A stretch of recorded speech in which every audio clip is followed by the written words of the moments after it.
जिस काम को करने में चीन ने पूरे 28 साल लगा दिए, भारत ने वही काम सिर्फ 8 साल में कर दिखाया। पूरी दुनिया जहां युद्ध और प्रतिबंधों की बौछार में फंसी है, भारत में वहां अपना डंका बजाना शुरू कर दिया है। यकीन मानिए दोस्तों, यह डंका बज रहा है भारत के गोल्ड रिजर्व और फॉरेक्स रिजर्व को लेकर, क्योंकि भारत ने दुनिया से छिपे छिपे अपने शतरंज की असली चाल चलते हुए इतना ज्यादा सोना इकट्ठा कर लिया है कि दुनिया के 155 देशों में से 150 देश ऐसे हैं जिनकी पूरी जीडीपी भी इतनी नहीं है जितना भारत ने सिर्फ गोल्ड रिजर्व और फॉरेक्स रिजर्व को जमा कर लिया है। यानी जो पैसे भारत के पास रिजर्व में हैं, उतने में वो देश अपनी पूरी सरकार और देश चला रहे हैं। और अब दुनिया हैरान होकर बस यही पूछ रही है, भारत कब चुपचाप इतना आगे निकल गया। दोस्तों, ये बात हो रही है भारत के उस खजाने की जो जमीन के नीचे नहीं बल्कि तिजोरियों में चमक रहा है, और वो है भारत का सोना। जी हाँ, आरबीआई यानी भारत की सेंट्रल बैंक ने बिना किसी शोर के, बिना किसी प्रचार के ऐसा खेल खेला है कि अब भारत गोल्ड होल्डिंग के मामले में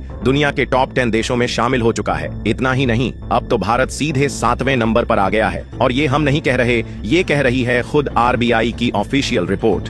अब आप सोचिए, जिस सोने के लिए दुनिया पागल है, जो युद्ध के समय में करेंसी से भी ज्यादा कीमती हो जाता है, उसे भारत चुपचाप इकट्ठा करता रहा और किसी को भनक तक नहीं लगी। इतनी तगड़ी प्लानिंग, और वो भी बिना एक शब्द बोले। दोस्तों, जब दुनिया यूक्रेन रूस की लड़ाई, अमेरिका चीन की तनातनी और आर्थिक मंदी में उलझी रही, तब भारत ने चुपचाप अपनी चालें चली। और आज नतीजा ये है कि भारत के पास अब करीब 880 टन सोना जमा हो चुका है। अब आप खुद सोचिए, क्या ये मामूली बात है? जहां एक ओर पाकिस्तान जैसे देश विदेशी कर्ज के लिए दर दर भटक रहे हैं, वहीं भारत ने अपना खजाना खुद भर लिया, और वो भी ऐसे समय में जब दुनिया भर में महंगाई, युद्ध और मुद्रा संकट जैसे हालात बने हुए हैं। अब आप सोचेंगे कि चलो सोना तो खरीद लिया, लेकिन इसका फायदा क्या है? तो चलिए मैं आपको बताता हूँ। जब दुनिया में आर्थिक संकट आता है, युद्ध शुरू होता है या फिर डॉलर जैसी करेंसी कमजोर पड़ती है, तो एक चीज होती है जिसकी कीमत हमेशा ऊपर जाती है, और वो है सोना। सोचिए, अगर कल को दुनिया में ऐसा हाल हो जाए कि डॉलर बंद हो जाए, अंतरराष्ट्रीय लेन देन रुक जाए, तो कौन सी चीज सबसे ज्यादा काम आएगी? जी हाँ, वही सोना। और भारत ने इसी को समझते हुए वक्त रहते एक मजबूत और सुरक्षित प्लान बना लिया। आरबीआई ने 2025 की शुरुआत से ही सोने की खरीदारी पर फोकस बढ़ा दिया, और इतना ज्यादा बढ़ा दिया कि पिछले कुछ महीनों में ही करीब 57 टन सोना खरीद डाला। ये आंकड़ा इतना बड़ा है कि कई देश मिलकर भी पूरे साल भर में इतना सोना नहीं खरीद पाते। अब आप कहेंगे कि आखिर ये सब आरबीआई ने क्यों किया? तो भाई, बात बहुत सीधी है, भविष्य की तैयारी। आज जो हालात हैं, यूक्रेन और रूस की लड़ाई, अमेरिका का बजट घाटा, चीन की स्लो इकोनॉमी और पाकिस्तान की डूबती नया, ये सब इस बात की तरफ इशारा कर रहे हैं कि आने वाला वक्त आसान नहीं है। और अगर वो मुश्किल वक्त आता है, तो भारत उस समय किसी के आगे हाथ फैलाने वाला नहीं होगा, बल्कि दूसरों को उधार देने वाला देश बनेगा। अब बात सिर्फ सोने की नहीं है, भारत का फॉरेक्स रिजर्व यानी विदेशी मुद्रा भंडार भी इस समय एक रिकॉर्ड स्तर पर पहुंच चुका है। सिर्फ एक हफ्ते में भारत ने $7 बिलियन जोड़े हैं अपने फॉरेक्स में, और इस बढ़त के साथ अब भारत का कुल विदेशी मुद्रा भंडार बन गया है $692.7 बिलियन। अब आप सोचिए कि ये कितनी बड़ी रकम है। दुनिया के 195 देशों में से 150 देश ऐसे हैं जिनकी पूरी जीडीपी भी इतनी नहीं होती। यानी जो पैसे भारत के पास रिजर्व में हैं, उतने में वो देश अपनी पूरी सरकार और देश चला रहे हैं। और फिर पाकिस्तान तो बेचारा वही पुराना रोना रो रहा है कि भारत झूठ बोल रहा है, उसके पास इतने पैसे हो ही नहीं सकते। तो भाई, जब तुम्हारे यहाँ डॉलर के लिए लाइन लगती हो और आईएमएफ से पैसे मांगने के लिए फाइलें भेजी जाती हो, तो भारत की तरक्की पर भरोसा कैसे करोगे? अब ट्विटर, इंस्टाग्राम, हर जगह एक ही लाइन वायरल हो रही है कि 28 साल में जो चीन नहीं कर पाया, भारत ने 8 साल में कर दिखाया। लेकिन सच्चाई तो ये है कि ये सिर्फ एक शुरुआत है। भारत अब एक ऐसी स्थिति में पहुंच चुका है जहां वो न सिर्फ अपने देश को संभाल सकता है, बल्कि जरूरत पड़े तो दूसरों को भी संभाल सकता है। आज अगर पूरी दुनिया में करेंसी ब्लॉक हो जाए, तो भारत सिर्फ अपने गोल्ड रिजर्व के दम पर 7 से 8 महीने तक देश का पूरा खर्च चला सकता है। और जैसे ही तनाव बढ़ेगा, युद्ध बढ़ेगा, वैसे ही सोने की कीमत और बढ़ेगी। यानी कि भारत का ये सोना आगे चलकर और ज्यादा कीमती हो जाएगा। सोचिए, अभी इसकी कीमत लगभग 4.3 लाख करोड़ रुपए है, और आगे ये 6 लाख करोड़ भी हो सकती है। यानी कि सिर्फ ये गोल्ड स्टॉक ही भारत के लिए एक सुपर सेफ हथियार बन चुका है। और यही वजह है कि अब चीन, पाकिस्तान और अमेरिका तक सब भारत की इस चुपचाप की गई तैयारी को देखकर परेशान हैं, क्योंकि उन्हें नहीं पता था कि भारत बिना बोले भी इतना बड़ा दांव खेल सकता है। लेकिन असली सवाल अब ये है, अब भारत इस ताकत का इस्तेमाल कहां करेगा?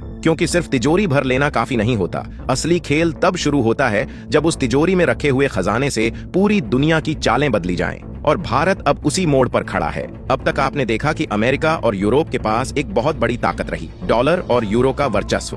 किसी भी देश को सजा देनी हो, डॉलर का रास्ता बंद कर दो।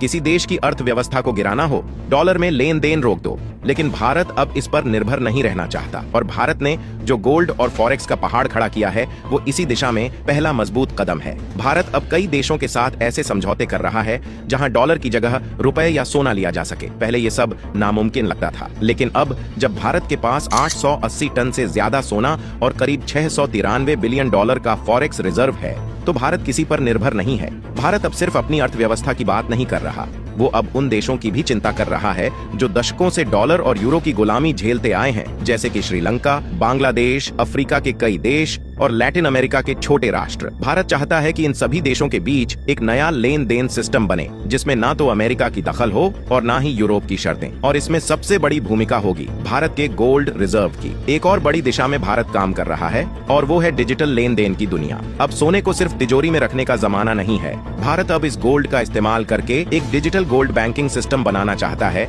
जिसमें लोग डिजिटल रूप में सोना खरीदें, बेचें और अंतर्राष्ट्रीय भुगतान कर सकें। यहाँ तक कि आने वाले वक्त में भारत सोने के आधार पर डिजिटल करेंसी को भी सपोर्ट कर सकता है, जिससे क्रिप्टो जैसी अस्थिर दुनिया में भी भारत की स्थिरता और भरोसा बना रहे। आपने देखा होगा कि जैसे ही किसी देश पर संकट आता है उसकी करेंसी धड़ाम से नीचे गिर जाती है, लेकिन अब भारत के साथ ऐसा नहीं होगा, क्योंकि चाहे दो देशों के बीच कितना भी बड़ा युद्ध छिड़ जाए, सोने की कीमत घटने के बजाय बढ़ जाती है। अब बात करते हैं उन देशों की जो भारत की इस नई चाल से सबसे ज्यादा परेशान हैं, यानी पाकिस्तान और चीन। पाकिस्तान के लिए तो ये सुनना भी मुश्किल है कि भारत के पास इतना डॉलर और सोना है कि वो 8 महीने की इमरजेंसी भी झेल सकता है, जबकि पाकिस्तान के पास 8 हफ्ते भी निकालने का भरोसा नहीं। IMF की नजरों में गिर चुके पाकिस्तान को अब ये समझ नहीं आ रहा कि भारत आखिर ये सब कैसे कर रहा है। चीन हमेशा से अपने गोल्ड रिजर्व को लेकर दुनिया में अपनी ताकत दिखाता आया है, लेकिन जब उसे पता चला कि भारत उसकी तुलना में 3 गुना तेजी से सोना खरीद रहा है और अब उसके करीब पहुंच गया है,